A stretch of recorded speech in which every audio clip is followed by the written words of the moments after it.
Welcome back to the Deep Dive. Today, we're digging into a really complex case file from 2059. On the surface, it looked like, well, the oldest story. Domestic murder, betrayal, passion, you know the drill.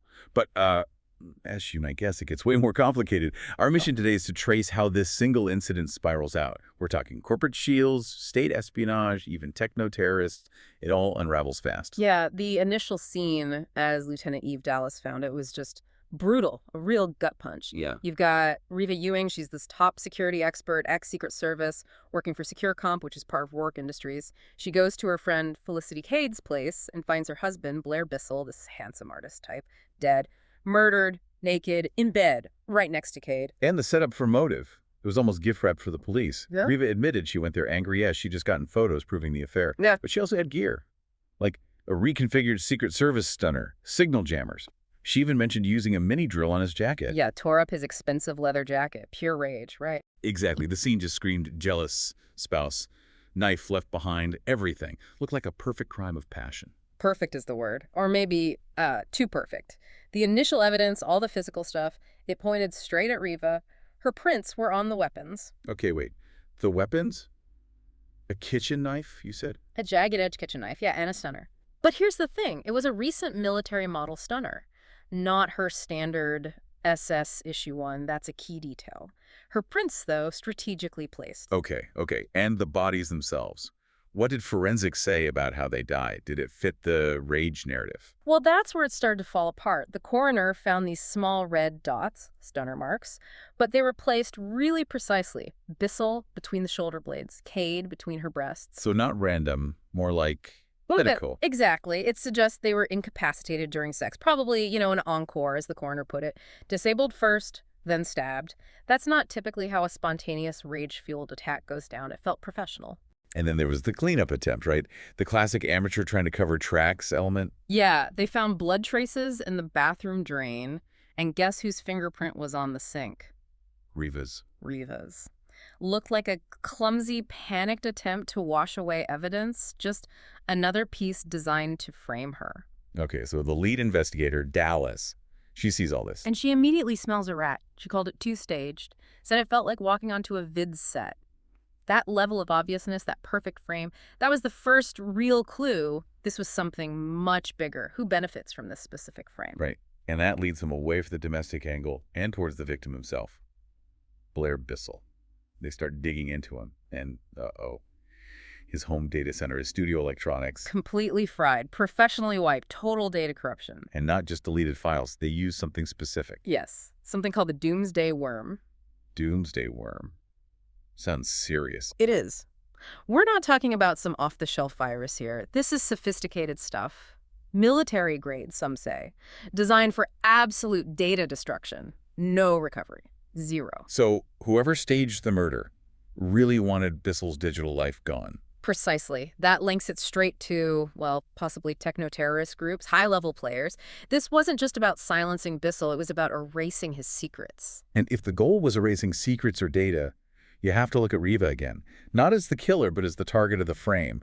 What was she working on? Because sidelining her seems like a potential motive here. Exactly. And she was leading a major project at Securecomp. Top level, highly sensitive. Which was? Code Red. That was the code name. Code Red. Yeah. Catchy. What did it do? Think of it as like a next-generation corporate shield technology, a really aggressive counter-espionage program, stuff that would make traditional spying much, much harder. And the Homeland Security Organization, the HSO, they were not happy about it. HSO. Government agency versus private tech. Classic conflict. They were actively protesting this secure contract. So, yeah, motive to disrupt. Absolutely. So Dallas and Roarke, he's the CEO of Roarke Industries, right? Yeah. They start looking into who might want to frame Reva to stop Code Red. And the surveillance they uncovered, it wasn't external hackers, not primarily. It was deep, internal, long-term. How'd they find that out? First clue, the artwork. Bissell's sculptures, those big, weird metal things he made, full of bugs, listening devices, observation tech, hidden right inside the art, scattered through their home, his gallery. So the art was literally spying on her. Creepy. It gets creepier.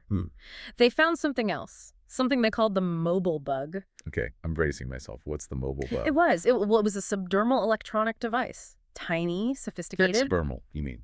under her skin. That's right. They located it and had it surgically removed from Reva's body. Oh, my gosh. She was carrying a tracking and listening device inside her. Fed info back to whoever was pulling the strings.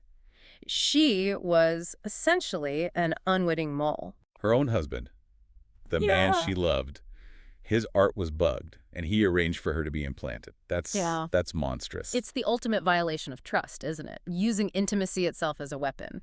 So it forces the question, who were Bissell and Cade, really? Exactly. The investigation peeled back their covers. Artist, art broker. No, they were HSO operatives. Felicity Cade had recruited Bissell. They weren't just colleagues. They were lovers and partners. Using their civilian lives as a perfect front to monitor Reva and the Code Red project at Securecomp for the HSO. But Bissell, he wasn't just following HSO orders. He'd gone rogue.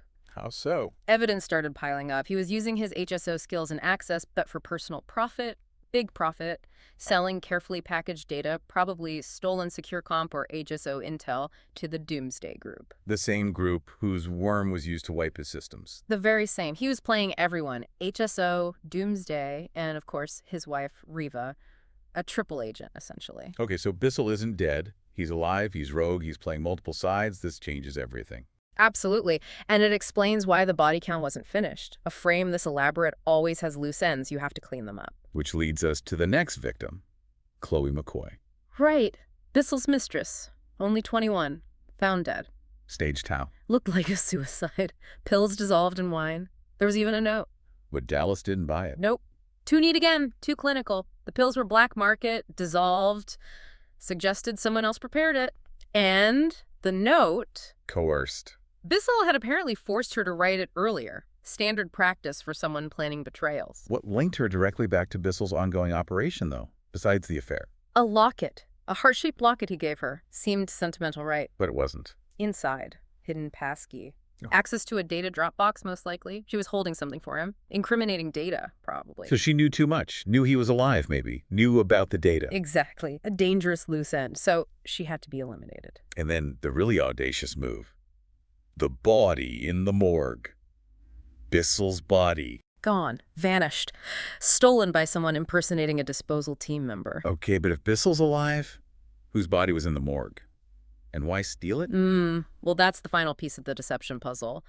Investigation dug into Bissell's family, found a brother, Carter Bissell, kind of a screw-up, part owner of a tiki bar in Jamaica, and guess what? Carter was blackmailing Blair over his affairs. Okay, blackmailing brother. How does he fit in? Remember Felicity Cade, the HSO partner Bissell killed in the bed? Yeah.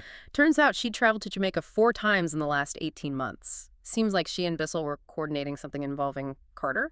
So, wait, are you saying the body in the bed? The one everyone thought was Blair Bissell? Wasn't Blair Bissell, it was Carter Bissell, the blackmailing brother. Let me get this straight. This Right. is complex. Bissell kills Cade, his HSO partner. He also kills his brother, Carter, likely luring him there. Puts Carter's body in the bed with Cade.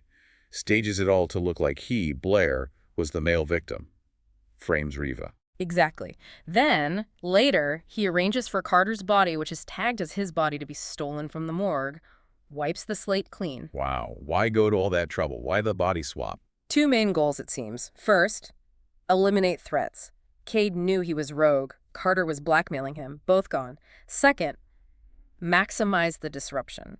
Framing Reva wasn't just personal revenge. It cripples the Securecomp Code Red project. A huge win against Roarke Industries, a blow to the HSO's rivals. He used the deaths of his partner and his brother as tools for corporate sabotage, while simultaneously faking his own death. Master manipulator, utterly ruthless. So how do they finally catch him, if everyone thinks he's dead and his body's gone? Dallas tracked him, not to some exotic bunker, but somewhere familiar, somewhere he felt comfortable, drew energy. Yeah. A hidden studio, soundproofed, secure, right below his own art gallery in the Flatiron District, hiding in plain sight. Doing what? Just hiding out? Nope.